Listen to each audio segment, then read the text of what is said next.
ಶಾಂತಿಯುತವಾಗಿ ನಡೆದ ಉಪಚುನಾವಣೆ. ನಾಯಕನಹಟ್ಟಿ ಪಟ್ಟಣ ಪಂಚಾಯಿತಿ ವ್ಯಾಪ್ತಿಯ 1ನೇ ವಾರ್ಡಿನ ಜಾಗನೂರಹಟ್ಟಿ ಗ್ರಾಮದಲ್ಲಿ ನಡೆದ ಉಪಚುನಾವಣೆ ಶಾಂತಿಯುತವಾಗಿ ಜರುಗಿತು.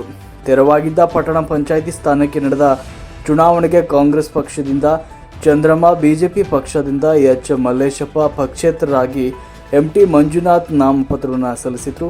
ಶನಿವಾರ ಬೆಳಗ್ಗೆ 7 ಗಂಟೆಯಿಂದ ಮತದಾನ ಪ್ರಾರಂಭವಾಗಿ ಸಂಜೆ 5 ಗಂಟೆಗೆ ಮುಕ್ತಾಯವಾಯಿತು.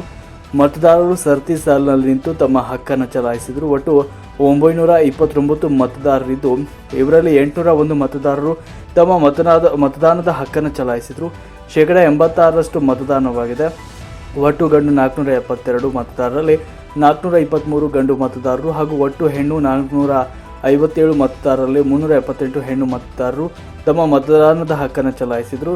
ಈ ಸಂದರ್ಭದಲ್ಲಿ ಚುನಾವಣಾ ಅಧಿಕಾರಿ ಹರಿಪ್ರಸಾದ್, ಉಪಚುನಾವಣಾಧಿಕಾರಿ ಡಿಎಸ್ ಬಾಲಯ್ಯ, ಬಿಎಲ್ಒಬಿ ಕುಬೇರಪ್ಪ, ಮತಗಟ್ಟೆ ಅಧಿಕಾರಿಗಳಾದ HT. Rudresh, KM Mallikarjun, T. Bommalingappa, C. Hanumanthappa ಹಾಗೂ ಪೊಲೀಸ್ ಸಿಬ್ಬಂದಿ ವರ್ಗದವರು ಹಾಜರಿದ್ದರು.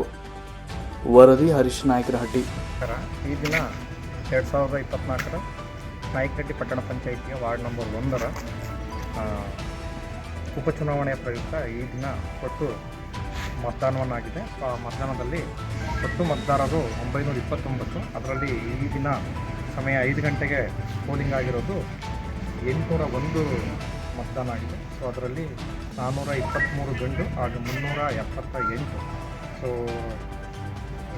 ಹೆಣ್ಣು ಮತದಾನವನ್ನು ಮಾಡಿದ್ದಾರೆ. ಸೊ ಮತದಾನವು ಶಾಂತಿಯುತವಾಗಿದೆ ಅಂತ ಹೇಳಿ ಸಹಕಾರ ನೀಡಿದಂತಹ ಗ್ರಾಮಸ್ಥರಿಗೆ, ಮಾಧ್ಯಮದ ಮಿತ್ರರು, ಎಲ್ಲ ಸಾರ್ವಜನಿಕರು, ಪೊಲೀಸ್ ಸಿಬ್ಬಂದಿ